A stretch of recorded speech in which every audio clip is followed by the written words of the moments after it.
नमस्कार मेरे प्यारे दोस्तों। उपनिषदों की कथाओं के कथाओं की श्रृंखला के उपलक्ष्य में ये मैं आपको एक और उपनिषदों की कथा सुना रहा हूँ। कथा का शीर्षक है प्रजापति की शिक्षा। प्रजापति देवताओं के गुरु थे। एक बार कुछ दिनों तक पृथ्वी तल पर सुर, असुर और मनुष्यों में आपस में बहुत पटने लगी थी। एक दिन सबके चतुर पिता में वृद्धों ने सुलझाकर आपस की इस सद्भावना को चिरस्थायी रखने के लिए यह निश्चय किया कि हम सबको प्रजापति ब्रह्मा के पास चलकर शिक्षा ग्रहण करनी चाहिए, क्योंकि वही इस चराचर जगत के स्वामी हैं। उनकी दृष्टि में हम सब एक समान हैं। हम सबका जिस तरह से भी कल्याण होगा इसका उपाय वही बतला सकते हैं। इस आपस के लड़ाई झगड़े से सदा के लिए छुटकारा मिल जाएगा। इस प्रकार का निश्चय कर कुछ सुचतुर वृद्ध पिता में लोग शिष्य भाव से प्रजापति ब्रह्मा के पास पहुंचे।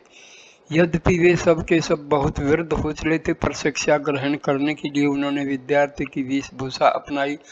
हाथों में पलाश, दंड और कुश, कंधे पर मृग चम और कटी में मुंज की मेखला पहनकर विनीत मुद्रा में आए हुए सुर नर और असुरों के पितामहों को देखकर प्रजापति ब्रह्मा बहुत प्रसन्न हुए। अपनी संतानों की इस सम्मति पर उन्हें बड़ा कुतूहल हुआ, क्योंकि हजारों वर्षों से जिनके बीच रक्त की नदी बहा करती थी, जो एक दूसरे की जान के गाहक बना हुए थे, कभी किसी पर भूलकर भी विश्वास नहीं करते थे, उन्हें एक साथ इस वेशभूषा और इस विनीत मुद्रा में देखकर विस्मित होना स्वाभाविक था। अपनी सहज मुस्कान से दिशाओं को उद्भासित करते हुए प्रजापति ने कहा, भद्र, आप लोगों को आज एक साथ इस सुप्रवृत्ति के पथ पर देखकर मुझे सचमुच बड़ी प्रसन्नता हो रही है। मैं जानना चाहता हूँ कि आप लोगों की इस सम्मति का उदय कैसे हुआ और मेरे यहाँ आने का जरूरत क्यों पड़ी। सुर नर और असुरों के पितामहों ने हाथ जोड़कर अपने अभिप्राय प्रकट किए। लोक पितामह ब्रह्मा को यद्यपि उनकी बातों पर सहसा विश्वास नहीं हुआ, पर अतिथि समादर के नाते उन्होंने सदाचार प्रकट करते हुए कहा, भद्र, तुम लोग इस वृद्धावस्था में शिथिल शरीर लेकर इतनी दूर शिक्षा ग्रहण करने के लिए आए हो, उसे देखकर मैं कुछ इनकार नहीं कर सकता, पर इसके लिए तुम्हें आवश्यक है कि कुछ काल तक मेरे आश्रम में रहकर अपने आचरण और निष्ठा की परीक्षा दो। ब्रह्मचर्य और संयम से इंद्रियों को यथासंभव वश में करो। उसके बाद मैं उचित अवसर देखकर एक एक को शिक्षा दूंगा, क्योंकि मैं जानता हूं कि तुम सबकी मन स्थिति समान नहीं है, और समान मन स्थिति जिनकी नहीं रहती उन्हें बुद्धिमान गुरु को कभी एक साथ शिक्षा नहीं देनी चाहिए। लोक पिता में भगवान ब्रह्मा की बातों पर सूर्य नर और असुरों के पितामहों ने अपनी आस्था प्रकट करते हुए विनीत स्वर में कहा, भगवान, आपकी आज्ञा शिरोधार्य है। हम संयम और नियम पूर्वक ब्रह्मचर्य का पालन कर इंद्रियों को वश में रखेंगे और अपने आचरण तथा निष्ठा की परीक्षा देंगे। आपकी कृपा से ही हमें सच्चे सुख और संतोष की प्राप्ति हो सकती है। हम इतने मूढ़ बन गए हैं कि आपस के कलह से समस्त जगत को नरक बना डाले हैं। सदा अविश्वास, ईर्ष्या, द्वेष, काम, क्रोध, मद और लोभ की अग्नि में जल रहे हैं। हम सब के लिए आपसे बढ़कर परम उपकारी कोई दूसरा नहीं है। हे भगवान, जिस प्रकार हमारी अविद्या दूर और हम सब आपस में सुख, संतोष एवं शांति का जीवन बिताने योग्य बन सकें, वह उपाय बताएं। उसकी अमृत शिक्षा की प्राप्ति करने के पवित्र उद्देश्य से ही हम सब आपकी शरण में आए हैं। लोक पितामह ने कुछ गंभीर स्वर में कहा, भद्र, तुम्हारी कामनाएं पूर्ण होंगी। सच्चे तन मन से संयम और साधना में लगे रहो। समय आने पर मैं स्वयं तुम में से एक एक को बुलाऊंगा। ब्रह्मा की बात मानकर सूर्य नर और असुरों के पिता में साधना में लीन हो गए। संयम और ब्रह्मचर्य से अपने अपने इंद्रियों और मन को वश में रखने की भी कोशिश करने लगे। आपस के वैर भाव को भूलकर प्रेम और सौहार्द की भावना प्रकट करने लगे। ब्रह्मा के पुनीत आश्रम के निर्वैर वातावरण ने उन सबको पूर्ण अहिंसक, शांत और निर्विकार बनाना शुरू किया। सुरों की विषय भोग इच्छा, नरों की सांसारिक आसक्ति और असुरों की हिंसा धीरे धीरे बदलने लगी। वे रात दिन ब्रह्मा की सेवा में रहने लगे और अपने शारीरिक सुख साधनों के प्रति उदासीन हो गए। जहाँ प्रति अक्षण अपने शरीर के बनाव, श्रृंगार और आराम की चेष्टा में वे लगे रहते थे, वहाँ आत्मिक शुद्धि, समाधि और पितामह की सेवा में सच्चे मन से जुटे रहने लगे। इस प्रकार कुछ दिन बीत गए। लोग पितामह की सनातन अनुभवी आंखों में उनकी सेवा साधना और सुचरित्रता का मूल्य चढ़ने लगा। उनके दयालु मन में उन पितामह वृद्धों के शिथिलता शरीर पर एक दिन दया आ ही गई। संध्या का सुहावना समय था। पश्चिम आकाश की लालिमा नव की लालिमा को गिरस कर चारों ओर निखर रही थी। वायु का वेग भी शिथिल हो रहा था। पक्षीगण और अपने अपने बच्चों की याद में नीड़ की ओर उन्मुख हो रहे थे। सृष्टि का सारा व्यापार समेटा जा रहा था। लोग पितामह ने देखा कि अब इन सूर्योदयों वृद्धों पर दया करनी चाहिए, क्योंकि अब ये इसके पात्र हो गए हैं। ब्रह्मा के मन की इस सनी भावना ने सूर्य पितामहों को अछूता नहीं छोड़ा।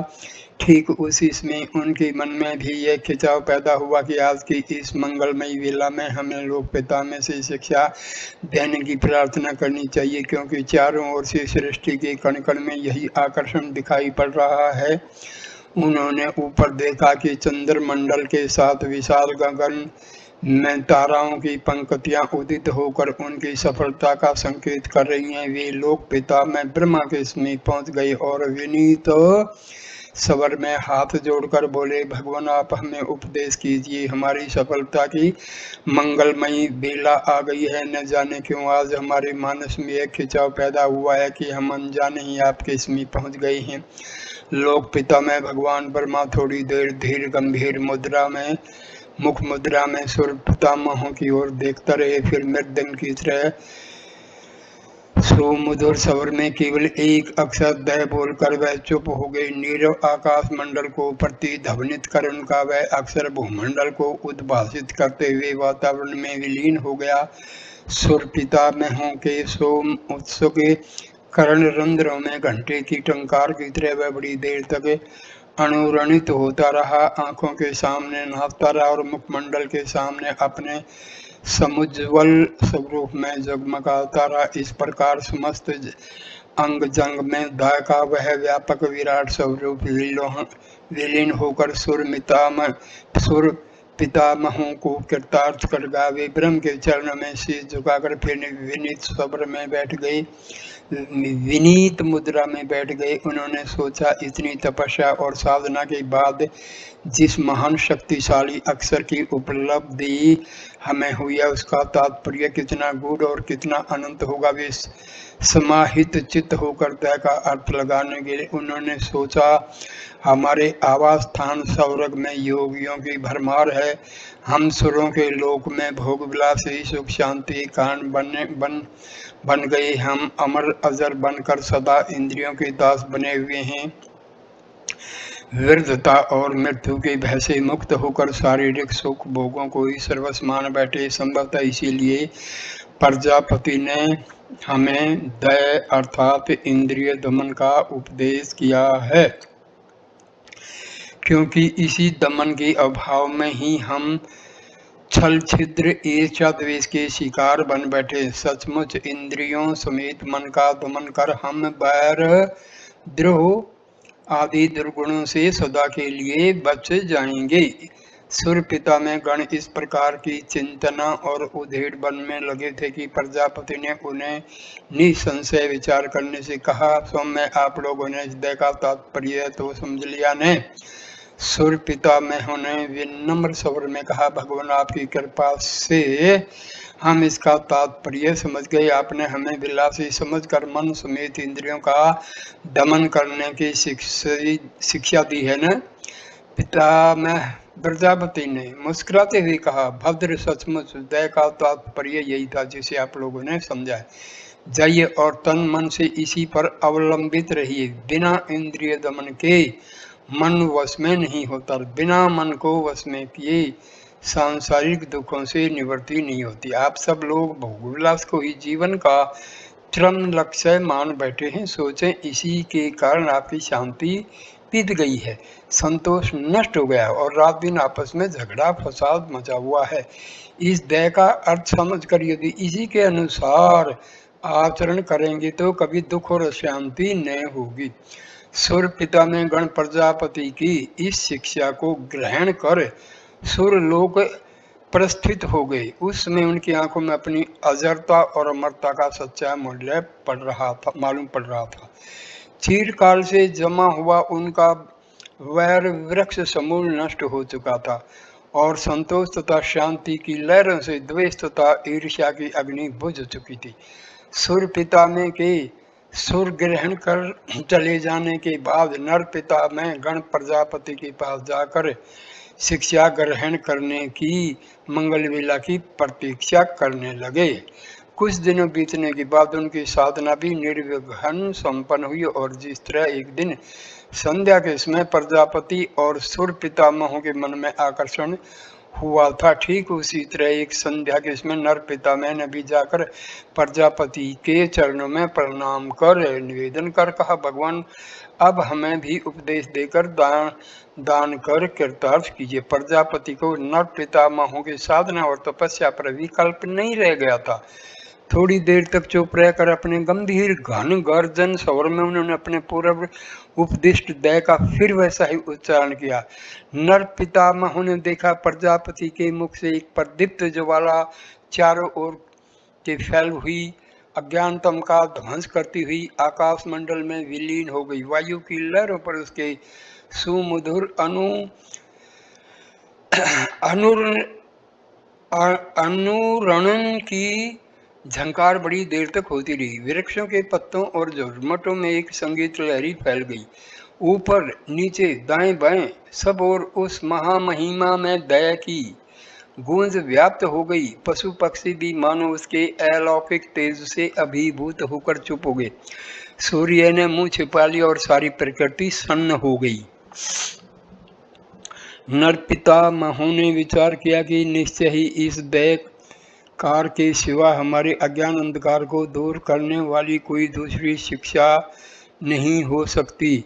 हम लोग कर्मयोनि होने के कारण सदा लोभवश कर्म करने और अर्थ संग्रह करने में ही तत्पर रहते हैं और यही हमारे परस्पर के कलह वैर द्वेष आदि का मूल कारण है, जिससे हम अशांत और दुखी हैं। इसलिए प्रजापति हम लोभियों को दया अर्थात दान करने की शिक्षा दान कर रहे हैं। निश्चय ही हमें कभी अर्थ संग्रह करने से फुर्सत नहीं मिली। वृद्ध हो गई, सारा शरीर शिथिल हो गया, हाथ पैर दांत आंखें कान नाक सब अपनी शक्तियां गवा चुके हैं, पर तृष्णा संग नहीं छोड़ रही। यह तो धीरे धीरे बुढ़ापे के साथ और भी जवान होती जाती है। हमें धिक्कार है जो इस पापिनी लालच के कारण सारे जीवन को नरक बना देते हैं। दान आहा इस अमृत तुल्य सुख शांति और संतोषदायी शब्द के समान सुमधुर कौन सा दूसरा शब्द है जो कानों में अमृत घोलकर हृदय में उल्लास तथा शांति का समुद्र लहरा देता है। नर पिता में गण इस तरह की कल्पना में आनंद विभोर हो रहे थे कि परीक्षा लेने के विचार से लोक पिता में प्रजापति ने पूछा, सौम्य मेरी इस शिक्षा का आपने क्या तात्पर्य समझा? नर पितामहों ने विनीत स्वर में हाथ जोड़कर कहा, देव हमारे अज्ञान का आवरण हट गया है। आपकी अमोघ कृपा ने हमारे जीवन को सुफल बना दिया। अपने दया की बहाने हम लोभियों को दान करने की शिक्षा प्रदान की है ने। भावुक वृद्ध नर पितामहों की निष्कपट वाणी ने प्रजापति के कमल मुख की शोभा को बढ़ा दिया। वे अपनी सहज मुस्कान से दिशाओं को उद्भासित करते हुए बोले, सौम्य, मेरे कथन का आप सबने ठीक ठीक तात्पर्य समझा है। सचमुच आप सबकी लोभ वृत्ति से समूचा जगत नरक बन गया है। दान के समान संसार में कोई दूसरी महाऔषधि नहीं है जो मृतक को नवजीवन और अचेतन को चेतना प्रदान कर सके। यह अमृत का चिर सखा और सौरभ का सहोदर है। मनु के वृद्ध पुत्रों, जाइए और दान कीजिए। अपने दान की महिमा से जग को जीत लिए और मरुस्थल में मंदाकिनी की धारा बहा दिए। आपके यश सौरभ से दिगंत आपूर्ति होगी और चंद्रमा को भी ज्योति मिलेगी। लोक पिता में प्रजापति के आशीर्वचनों को सुनकर नर पितामहों के विरुद्ध शिथिल शरीर में नवयौवन का संचार हो गया। आंखों में शांति और संतोष की निर्मल आभा प्रतिभाषित हो गई और विदग्ध हृदय में उल्लास का पारावार उमड़ पड़ा। वे पुलकित शरीर होकर पितामह के चरणों पर फिर शीश रखकर अपने लोगों को वापस लौटाए और सचमुच अपने दान की महिमा से भूमंडल को स्वर्ग बनाने लगे। इस तरह कुछ दिन बीत जाने के बाद असुरों की साधना भी समाप्ति के समीप आई। वे अब क्रूर हिंसक असुर नहीं थे। आत्म साधना के यज्ञ में कुप्रवृत्तियों तथा कुविचारों की बलि देकर वे अब पूरे याज्ञिक बन चुके थे। उनमें हिंसा की जगह अहिंसा, क्रूरता की जगह अक्षमा और परवंचना की जगह लोकहितैषिता की भावना पैदा हो चुकी थी। तपस्या ने उनके पाप पंकिल शरीर को तपाकर निर्विकल्प और निर्लेप बना दिया था। सूर्य नर पितामहों के सिद्धि प्राप्त कर चले जाने के बाद उन्हें अपनी साधना में और भी प्रेरणा मिली। उन्हें यह बात बोध हो गया कि कुविचारों और कुप्रवृत्तियों के कारण ही हमें सिद्धि प्राप्त करने में इतना विलंब हो रहा है। आत्मग्लानि अभ्युदय के पथ पर दीपक का काम करती है। वे सचेतन मन से साधक और तपस्वी बन गए। लोक पितामह का आसन डोल गया। ठीक उसी तरह एक दिन संध्या की मंगलमयी बेला प्रजापति और असुर पितामहों में एक साथ आकर्षण उत्पन्न हुआ। असुर गण विनीत मुद्रा से पितामह प्रजापति के समीप पहुंचे और साष्टांग प्रणाम कर बोले, पितामह, अब हमें भी उपदेश दान कर कृतार्थ कीजिए। हमारे साथी सूर्य नर गण अपने अपने लोकों में पहुंचकर अपनी अपनी जाति और अपने अपने लोक का उद्धार कर रहे हैं। हमें भी वह शुभ अवसर प्रदान कीजिए। लोक पिता में असुरों की मरम भरी वाणी सुनकर गंभीर बन गए और थोड़ी देर बाद दिगंत को आपूरित करते हुए वज्र के समान उन्होंने उत्कट स्वर में अपने दयकार का फिर तीसरी बार घोर उच्चारण किया। भूमंडल पर कंपित सा हो गया। दिग्गज हिल गए। कुल कपट कलमलाने लगे। दिशाओं ने आंखें मूंद ली। सूर्य सतमित हो गए और कुछ एक क्षण के लिए सृष्टि के सारे व्यापार रुक गए। असुरों की आंखों ने, जिन्हें कभी दावाग्नि की प्रचंड लपटों से व्याकुलता नहीं हुई थी, मिचते हुए देखा कि प्रजापति मुख से एक परतेज निकलकर आकाश और दिशाओं को उद्भासित करते हुए विलीन हो गया।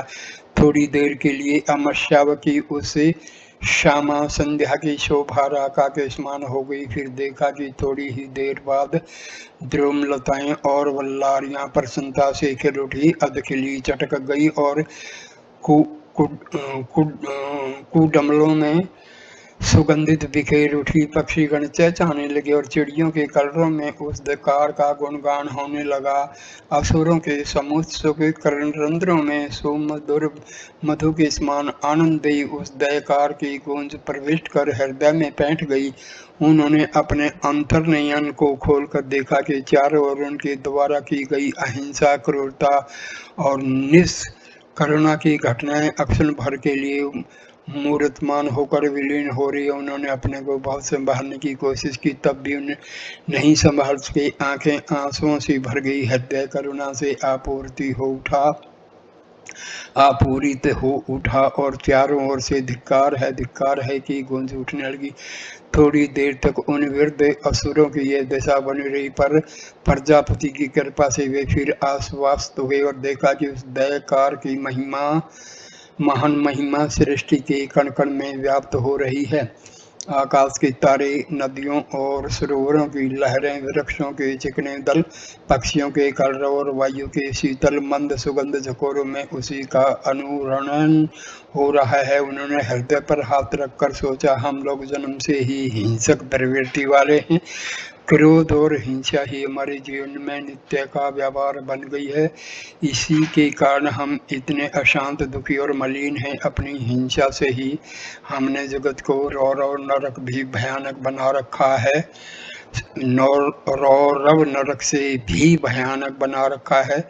प्रजापति हमें उसी हिंसा से विरत होने के लिए अर्थात दया करने की शिक्षा प्रदान कर रहे। निश्चय ही संसार में इस दया से बढ़कर कोई दूसरा धर्म नहीं है, दूसरा उपदेश नहीं है और दूसरी शिक्षा नहीं है। हम सब कितने क्रूर, अधर्मी और हिंसक हैं, जो अपने स्वार्थ में दूसरे के प्राणों की तनिक भी परवाह नहीं रखते।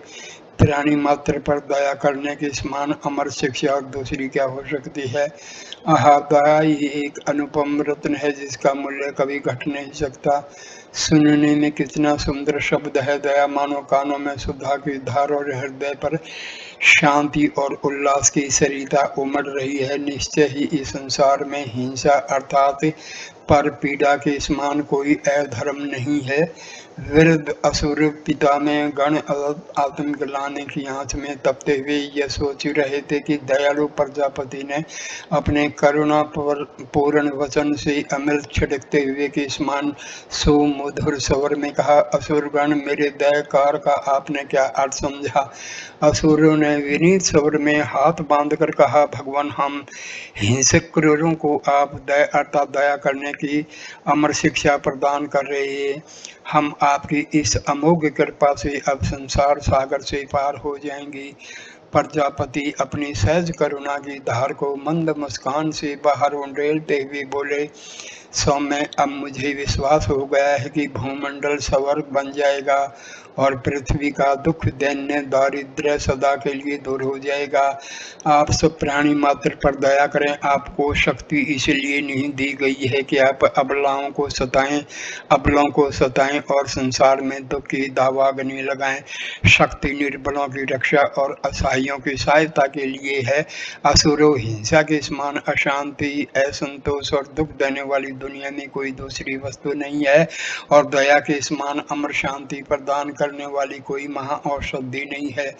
संसार में तीनों तापों से दग्ध जीवों के लिए से अमर मोरी के समान सुखदायिनी कोई वस्तु नहीं है। सचमुच यह दया ही सुर सरिता है और दया ही लक्ष्मी तथा सरस्वती है। जिस कुबेर के पास दया का लेश नहीं, वह रंग का भी याचक है, और जिस बृहस्पति के पास दया की रेखा नहीं है, वह महान मूर्ख का भी शिष्य है। असुर पितामह हो जाइए और आज से मेरी इस अमर शिक्षा का अनुगमन और परिशीलन कीजिए।